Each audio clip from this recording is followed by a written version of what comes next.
皆様サワディークラップ。東北経済北陸元ブロガーの元海軍兵装長の孫です。また今回も車のメンテナンス動画になっちゃったんですけどね、オーソドックスなメンテナンスプラグ交換をしてまいります。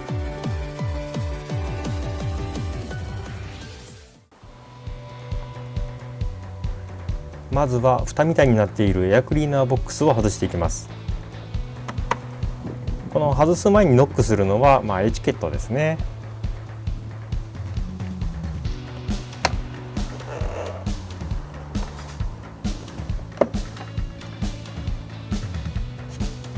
エアクリーナーボックスを外すのはもう1年ぶり以上だと思うんで、なんか全面的にうろ覚えになってますね。このエアクリーナーボックスはその気になれば素手でも外せますが、ホースとかいろいろありますんで注意が必要ですね。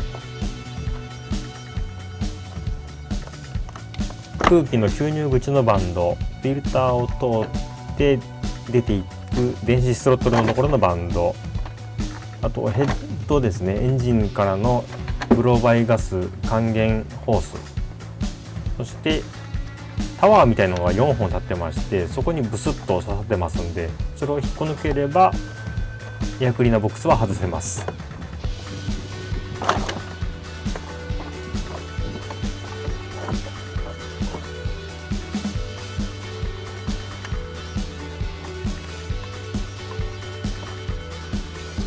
ちょっとこのブローバイガス還元ホースのコネクターが硬かったですね。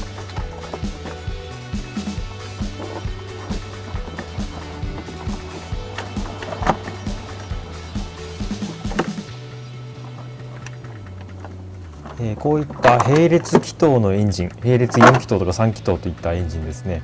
この場合吸気する側、混合気が入っていく側に立って左から1番2番3番4番と気筒の数を数えるようなんですけれども、この場合は1番かな、1番のプラグキャップを外しました。なんかフリーズしてますね。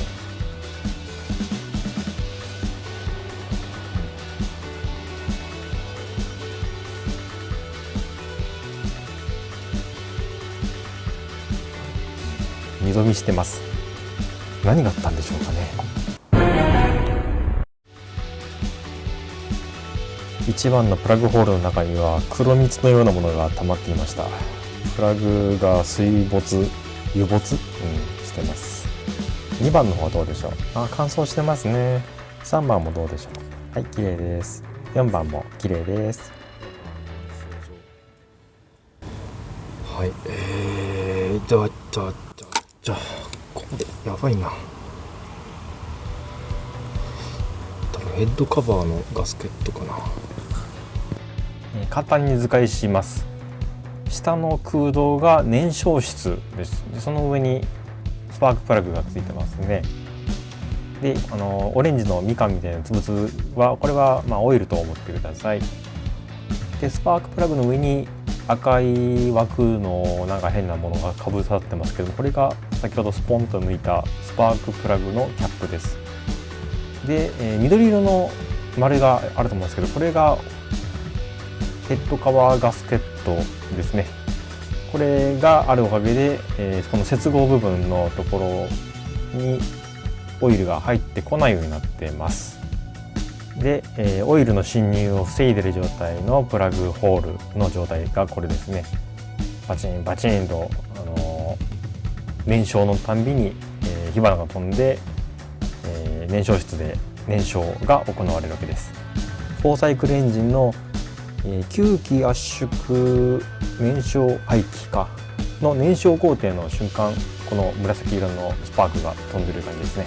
1番のプラグホールの中をよく観察した結果、パッキンで密閉が効いてない部分ができ始めて、このようにタラタラタラタラとオイルが入ってきちゃったんでしょうね。エンジンオイルってすごいですね。なかなか結構どんなところにも入り込んでいってしっかり何か仕事してやろうとしてますが、一旦漏れ出すと漏れ続けますね。なかなか勝手に止まるってことはないです。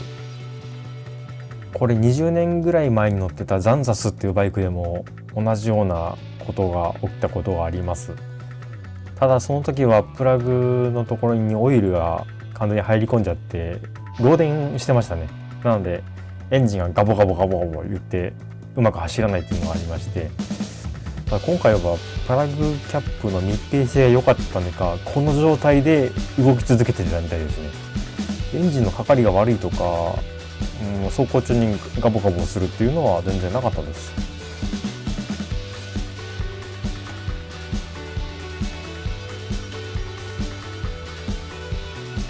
一番プラグホールに溜まっていたオイルはウエストカーで吸わせて清掃していきます。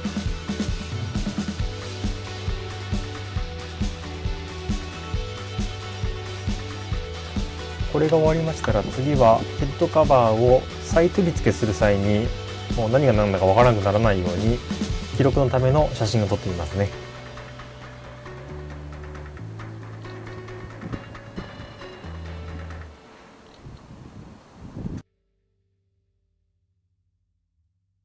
パワーステオイルの戻りホースを外したんですけれども、ここはオイルが垂れてきますんでマスキングテープを使ってワイパーアームに固定しています。なんかよくわからない電気のコネクタを外しまして、赤い配線が見える方ですね、こちらは長さに余裕があってヘッドカバーを外すのに避けることができますので外しません。わあ、なんかすごくテキパキと取り外していってますね。これが動画編集の威力よ。白いシーツを引いているのはランチタイムだからではありません。ヘッドカバーを外した後のホコリの侵入防止です。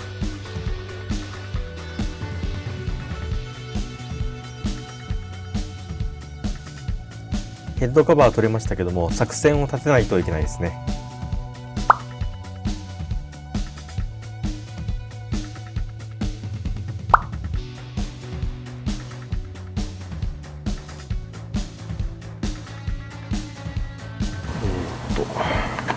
ガスケットメイキを使います。有名な液体ガスケットでこれで応急的に漏れを止めます。塗布後5分以内に取り付けてください。ウルトラ対応とプラスチックボンドです。何に使うかって？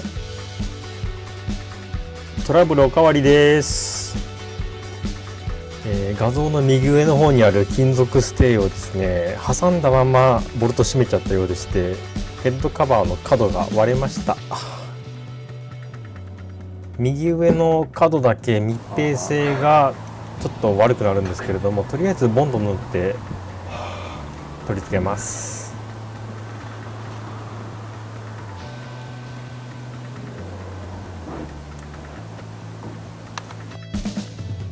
なお私は仕事で部下がミスをしたとしても絶対に怒りません。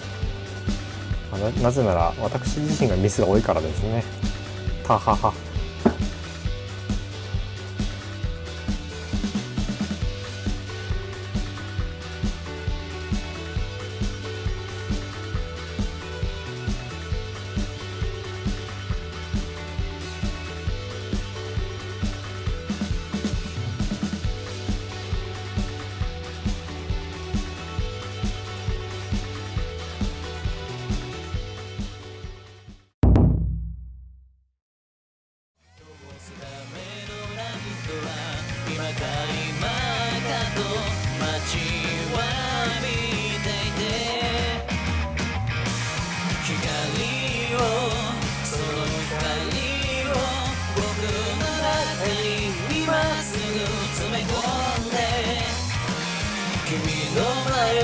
遮る汚れた闇を切り裂く剣になるよ。